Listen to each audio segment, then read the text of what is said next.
welcome to another episode of Asexualized, my asexual life. This is a place to be for education, asexuality, all things asexual, and I share my own asexual life journey in order to help you in yours. If you haven't already subscribed, please hit the great big subscribe button down below, right here, right now. Please hit the bell icon to get notified of every time I go live right now or post a new video. And don't forget to give this video a thumbs up if you're enjoying the content as we go along. If you don't know who I am Sandra Bell, author of this beautiful book, Asexual Perspectives, 47 asexual stories, love, life and sex, a celebration of asexual diversity, and it is in fact real, true life stories. So don't forget to check that out in the links below. And I'm also the founder of asexualise.com and the founder of Asexualise Academy. Well, today I had a question from someone who's in one of my groups, asexual groups, and someone who's a viewer and subscriber of this channel. So they messaged me on Facebook, because we're friends on Facebook too, and this was the question: is asexual and aromantic the opposite of pansexual? Now, my initial response was, that's an interesting question. Asexual and aromantic is the opposite of a heterosexual romantic person. However, pansexual is a sexual person who can be sexually attracted to any gender. So basically, if the person is asexual and aromantic and the other person is pansexual, it depends whether the pansexual is an aromantic or romantic person. Because you can get aromantic asexuals and you can get aromantic sexuals. So aromantic asexuals lack sexual attraction and romantic attraction. Asexual, yeah, getting confusing myself now. So asexual aromantics or aromantic asexuals are the ones that lack romantic attraction, lack sexual attraction. Aromantic sexuals are the ones that lack romantic attraction, but they've still got sexual attraction, right? So in order to have, in order for it to be the opposite, a pansexual is the opposite to asexual person, and in terms of the pansexual person is attracted to anyone and everyone in terms of gender. They're not attracted to anyone and everyone, but they can be attracted to any gender. So a pansexual can be attracted to an agender person, a non-binary person, a gender fluid person, a trans person. They can be attracted to a guy, a girl. They can be attracted to any gender, any sex, basically, whatsoever. So that's what sexually. So a pansexual is sexually attracted to any gender whatsoever, right? A pansexual, right? We're talking about, because this was the question. And so with that in mind, and the fact I've just said you can get aromantic asexuals and aromantic sexuals, it would depend if the pansexual person was an aromantic pansexual person or a romantic pansexual person.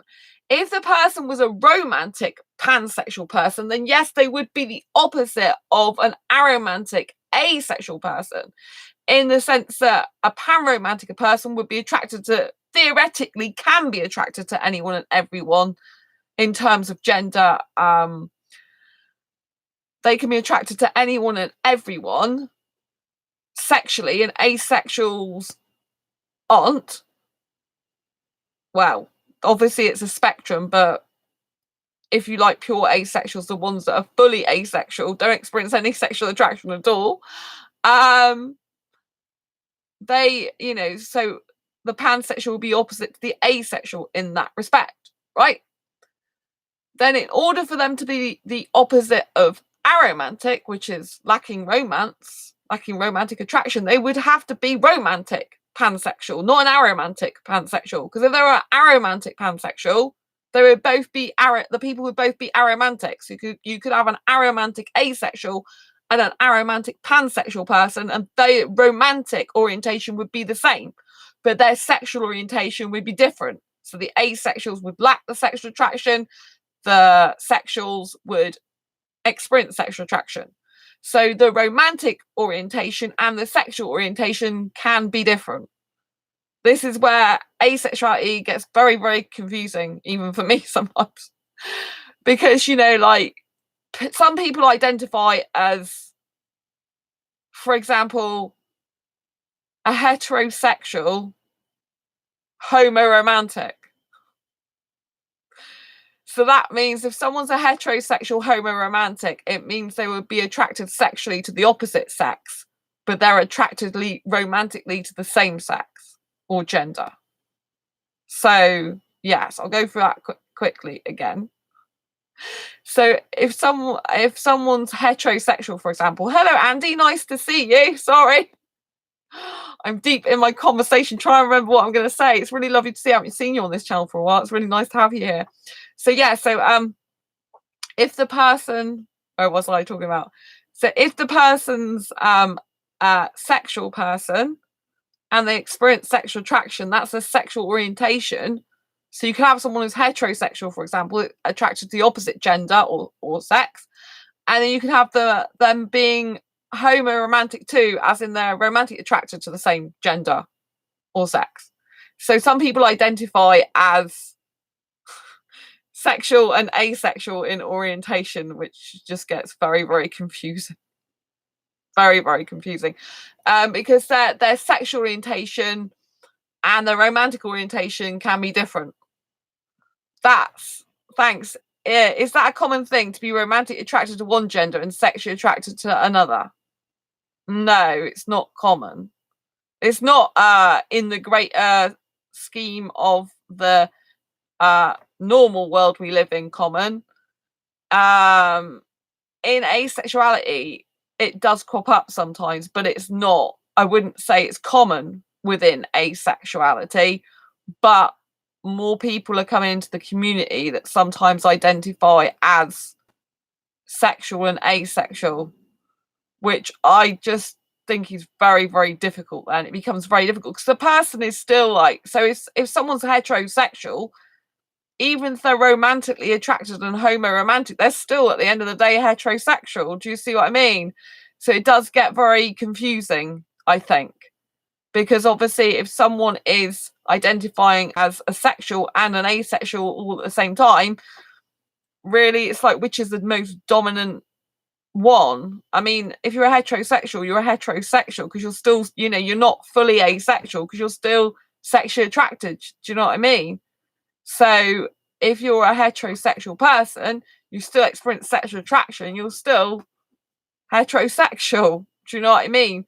But in the asexual community, because some people don't feel they fit into the normal societal expectations of sexuality, if you like, they feel happier in and more comfortable in the asexual community because they sometimes can't understand why they're attracted in two different ways, and I think they think and feel that the asexual community is more accepted. How can a person be sexual and asexual? Do they mean they are grey or demi? No, Andy, they don't. So this is where asexuality gets very confusing, and because basically asexuals have a split attraction model. So in asexuality, you get the romantic orientation and the sexual orientation can be different. So you get some people who come in the asexual community and will say, or will be in the asexual community, and for example, they would be heterosexual, as in attracted to the same opposite gender or sex, but they find themselves wanting a relationship romantically with the same sex or gender, for example. Therefore, they'd be homoromantic. So they identify as sexual and asexual, but really they are still sexual because they're still experiencing sexual attraction. Do you know what I'm saying? They've still got the sexual attraction there, which is the definition of asexuality is you know, the lack of sexual attraction and or little to no interest in sexual activities. That's why it gets complicated, because of this thing. So there are few people. Wow, this is fascinating. Which is the stronger influence? Well, personally, to me, if a heterosexual's heterosexual, they're heterosexual regardless of their romantic orientation. But I don't want to be exclusive. Do you know what I mean? It's like if they feel they're fit into the asexual community, then I'm not going to say they shouldn't be in it. But I just, if someone's heterosexual, they're heterosexual. They still experience sexual attraction. They're still sexual. Do you know what I mean? So they're not asexual. But then the asexuality comes into it when they split the romantic orientation from their sexual orientation. And so therefore they feel that they say you've got for example a female that's interested, sexually attracted to a male, they're heterosexual, but they would like a relationship with another female but without sex ever because they don't experience the sexual attraction. They could still be romantic with them though. So therefore they feel like if they're looking for the sexual relationship, then obviously they would try traditional dating sites. They'd fit in more to society expectations. But if they're looking for if they feel stronger, I guess, towards the romantic side, then they'd look to go go into the asexual community more and feel that they're not understood, and they won't be able to understand why they're not sexually attracted to women, but they're romantically attracted to women and want a romantic relationship with one. So therefore they feel better in the asexual community. So there are some people like that. There are some people that don't identify as, like sexual and asexual, but they don't, like heterosexual and homo romantic, for example, or pan romantic, So it gets really mind boggling. Yeah. I mean, I guess it's up to the person which one they find has the most strongest influence in their life. Do you feel the sexual influence would be greater? Yes. I mean, at the end of the day, they still experience sexual attraction.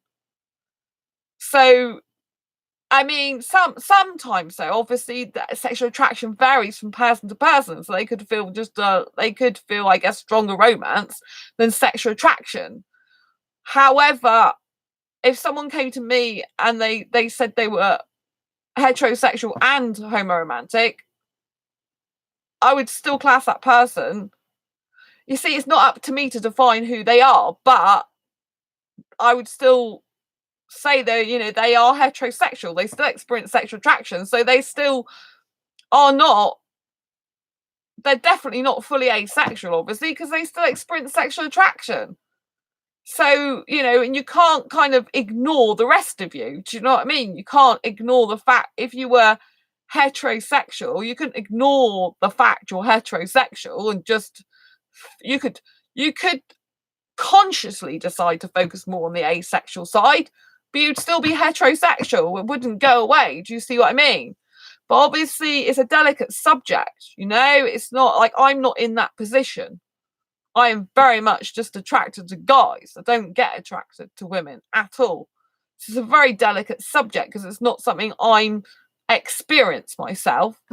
But I think it's better for dating and relationships in general if that person experiences sexual attraction, so they are sexual, even if they've got an asexual side to them in the other way. Do you know what I mean? So, but it's very difficult, it's very interesting as well. Something in my new asexual sex stories book. It's very interesting. I don't want to reveal everything, but there's very interesting what one person says about their partner in it. And I can't give any more away because obviously the book hasn't been released yet, and it's only just the stories are only just gathering, and I don't want to give too much away. But yeah, it's very interesting, which kind of like brought this to my mind more, But yeah, the start of the video, I had a friend who's asexual who wanted to know if pansexual was the opposite to aromantic and asexual, and I was saying only if the person who's pansexual is a romantic pansexual, not an aromantic pansexual. Because the opposite of aromantic is romantic. The opposite of not experiencing any sexual attraction towards anyone would be experiencing sexual attraction could experience sexual attraction to anyone and everyone, which is a pansexual. Because a pansexual, they can experience sexual attraction towards any gender, non-binary. It is a difficult subject and interesting. I look forward to seeing the book. Yeah. I mean, the book isn't focused on that. It's just from what one person's story is. Do you know what I mean? It's something to do with this topic we're discussing now crops up in the book. It's very, very interesting. I get blown away by the amount of interesting stories I'm reading already. I'm like, wow, this is really good. I mean, the advice in my new book, Asexual Sex Stories book, is amazing. The advice for people, asexuals, thinking about trying.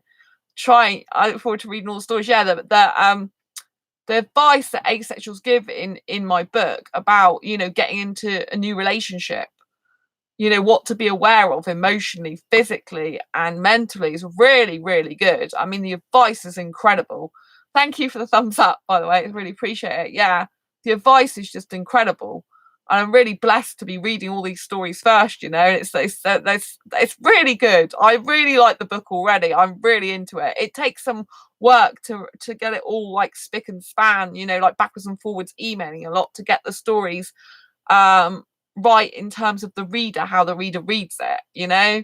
Obviously that's ongoing at the moment. Yeah, it's still ongoing because I'm still you know, going backwards and forwards emailing, but the story's incredible. The advice is, you know, like one of the people who's taking part in the book, they said to me, I wished I'd had this book before I got into a relationship. This is a book I wished I'd had, because they've been in a relationship like 7 months and they wished they'd had this book before they got into a relationship because it would help them a lot. And so I already know that it's going to help tons of people. I would expect it's going to probably sell double what my last what my Asexual Perspective book does, and that still regularly sells.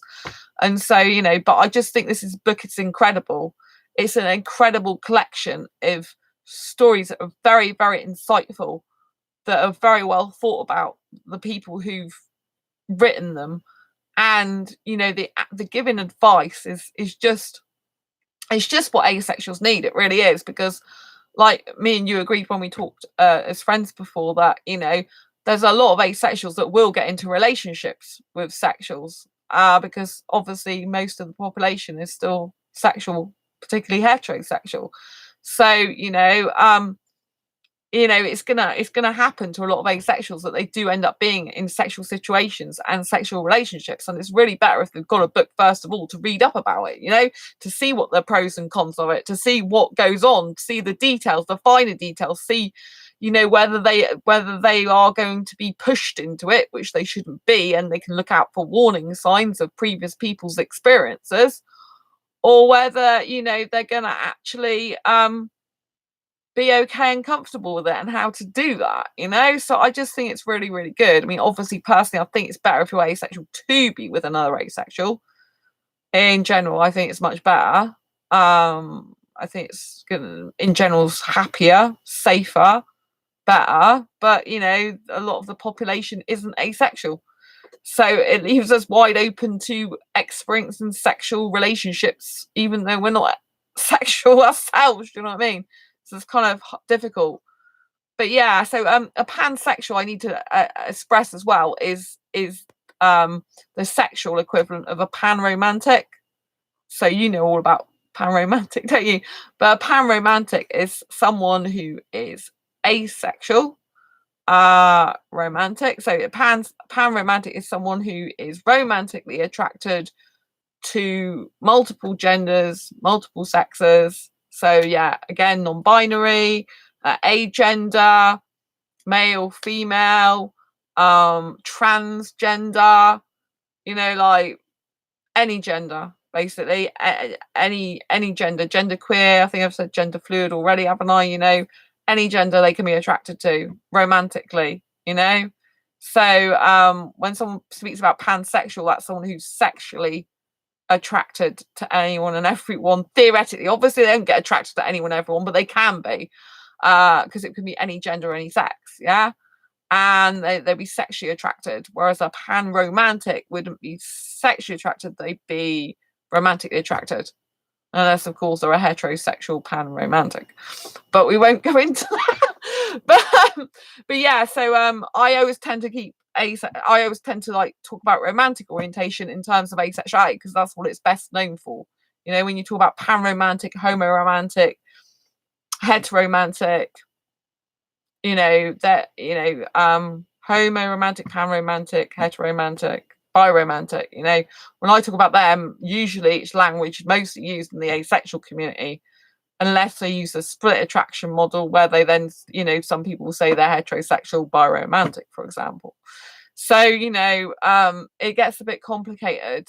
So it's very, very difficult, you know, because obviously you know, if someone's sexual in any way, then they still experience sexual attraction. So they're not fully asexual. They never will be in that sense, you know.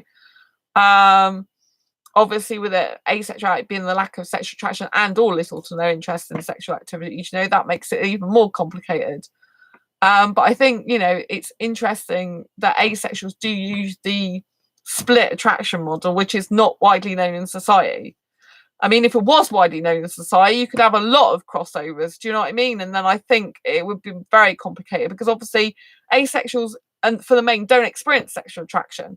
And so, you know, to have people who are sexual come in the community and then they are experiencing sexual attraction, but not in their other form of attraction, I think really complicates issues and makes it very, very difficult. Because if you are, you know, if you're on a sexual dating site, and then you get someone who's heterosexual, for example, biromantic, come on there, you know, they're still heterosexual. You know, if I approached them, they'd still want sex with me because they're heterosexual. If it was a guy, for example, even if they're biromantic and might fancy, you know, want to romance with a bloke, they'd want romance and sex with me. Do you know what I mean? So that way, it would be the sexual attraction would be the more predominant thing. You know, they would be sexual.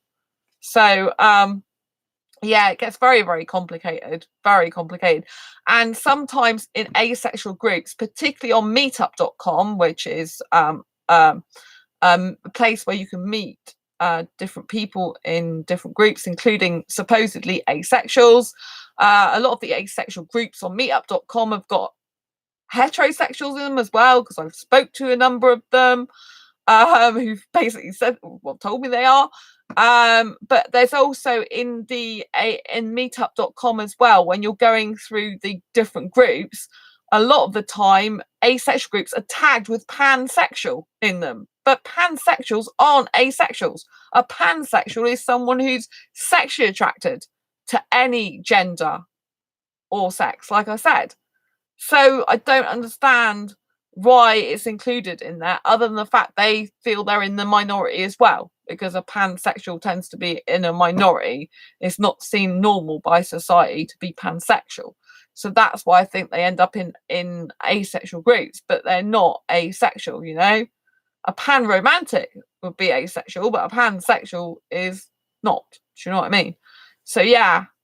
Anyway, I hope you've enjoyed this video tonight. Thank you, Andy, so much for tuning in. I really appreciate it. Thank you for everyone else who's tuned in.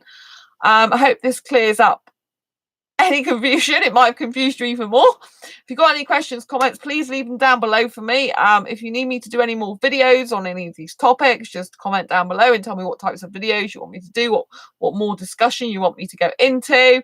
If you did like this video, again, please give me a thumbs up. I really appreciate it. As always, subscribe if you haven't already. Hit that great big bell icon so get notified every time I go live like that or post a new video. And share this video with any friends you think may benefit. And like I said, if you've got any comments, queries, questions, just put them down below. Oh, thank you, Andy. I'm glad you found it very interesting. Yeah. And I will see you soon, Andy, and I will see everyone else soon. Oh yeah, we're at Asexual Meetup next weekend. Asexual Meetup next weekend in the UK. I live in the UK. I can't wait. And I might not be able to live stream so much next weekend because I'll be out till late on Saturday next week. Breen theme park, which meant to happen for my birthday. It's a shame I can't do mobile live stream at the moment because I would if I could there. Yay! I know it's going to be so awesome. I love asexual meetups, and we're having the one on Sunday as well. Like 2 asexual meetups back to back. But my asexual friends, they're coming on Friday. My best friend doesn't leave till Monday, so I get 4 days of being with asexuals. Woo, woo, woo, woo! Best time in the world ever. Oh, I'm meeting one of my asexual friends on Monday as well. We're going to have lunch, so this is good, people. Good. Meet asexuals as much as possible. It is amazing. It is amazing. Good vibrations, I tell you. Anyway, thanks so much, Andy. I'm looking forward to seeing you too next weekend. And everyone else. Nice to see you, Andy. Nice to see everyone else too. Thanks for tuning in. Don't forget to subscribe now. Take care. And I will see you on the next video live stream. Embrace your quirky and each other's. Bye bye.